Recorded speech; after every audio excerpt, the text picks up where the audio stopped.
Derek, Jason said you were nice, but I didn't realize that you were this sweet of a gentleman. Thank you for that beautiful comment. That's only because he made me pay for his stuff. Was that Derek's? You know, yeah, we trained for 8 weeks every day, so I'm serious. I know that this being the result is kind of shocking. Can you just remove your shirt, so we can... Yes. No, really? I'm actually wearing 4 shirts. I would take 2 layers. Give us 2 layers out. Take a little while. I wear 4 just in case 1 comes off. And in case 3 come off for some reason, I have like at least 1 on. Nearly nudes. And Anna, if I can say, never nudes. Nearly nudes and never nudes. Anna, you have that whole other Twilight thing going on. Hell yeah. I was specifically on this side. They're all right over there. That's because a whole kind of geek thing. Jacob? Team Edward? Edward. I knew it. Team Anna. Anna. So you've got the whole Twilight thing going on. I believe you were Academy Award nominee this year as well for Up in the Air, ladies and gentlemen.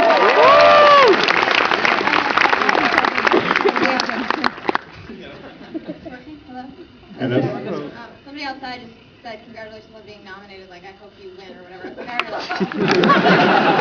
said that just out of sheer meanness. They went, oh no, you no.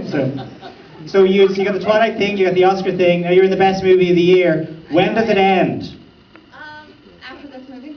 It all ends here. It's all downhill from here. You are one of the few people who probably keep their feet firmly on the ground for the duration of this motion picture. Would that be right? Your character's more grounded in a certain state of reality? Yeah, I'm like the puff of reality that Scott can't wisp away. What that's about. I know this is the bit where you kind of go, how was it fun for everybody to hang out? But when you have a lot of... This is the movie that makes Toronto officially extremely cool, yes? I hope so, yeah. Finally. Finally, as the Canadian contingent here.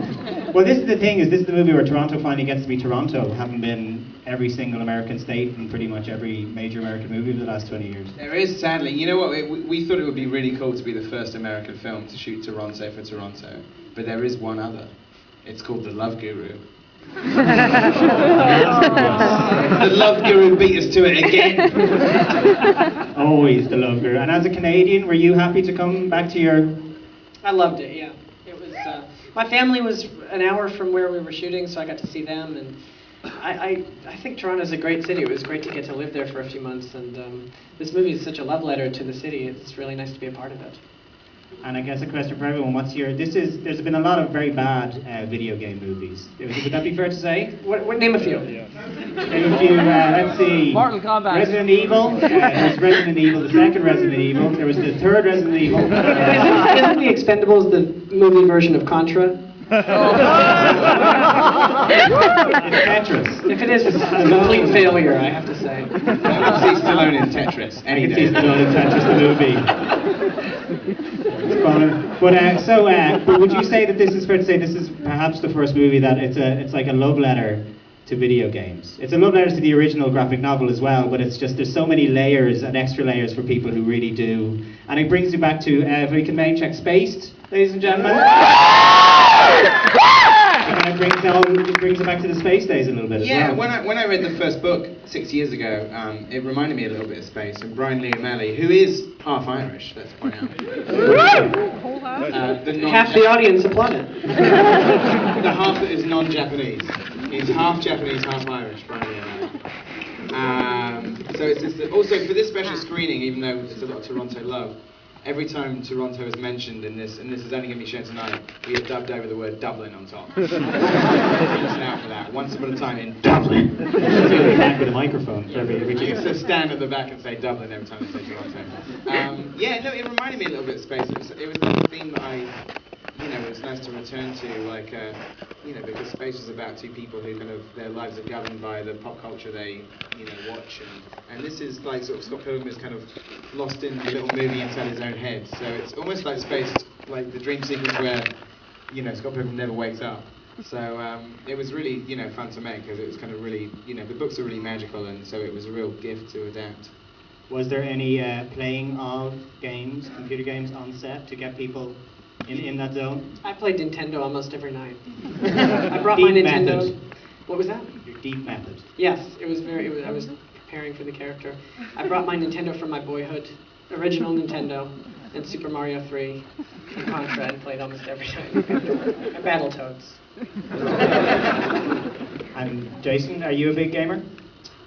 No, when I was younger I was, but I couldn't keep up with all the different systems, and no, I'm not a huge gamer, although I share the same enthusiasm for I like music and stuff, but when I'm around the gamer, like we were at Comic-Con recently, and I felt like even though I don't know a lot about comic books, I felt like we were cousins. I understand you. I've just found music and you found comics, but together we love things. My daughter met Jason earlier, and she was more impressed by anything than the fact you're the man who plays the drums on California by Phantom Planet. Wow, that's great, cool. Which he's going to recreate for us now. Yeah, bring out the drum kit. What? Oh, okay. Miscommunication, miscom. Well, I guess we'll roll pictures. Idiots. Anna, are you a video game enthusiast? No. What are you addicted to at the moment? Angry Birds. Angry Birds.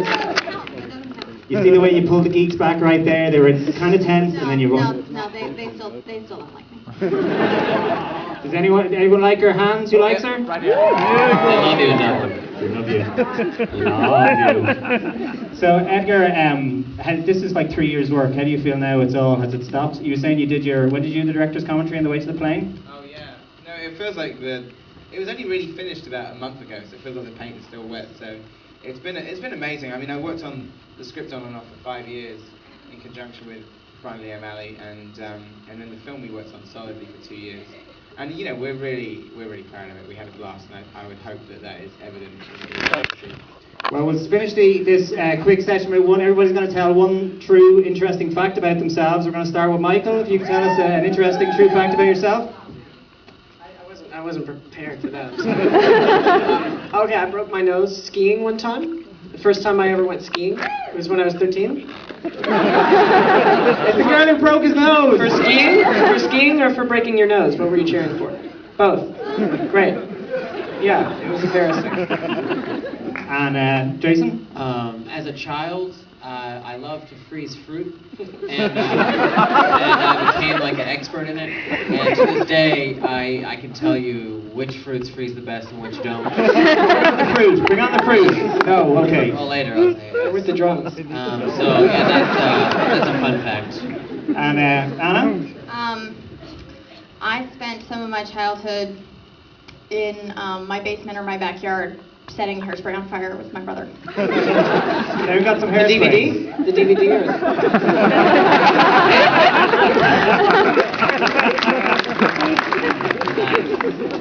And Edgar?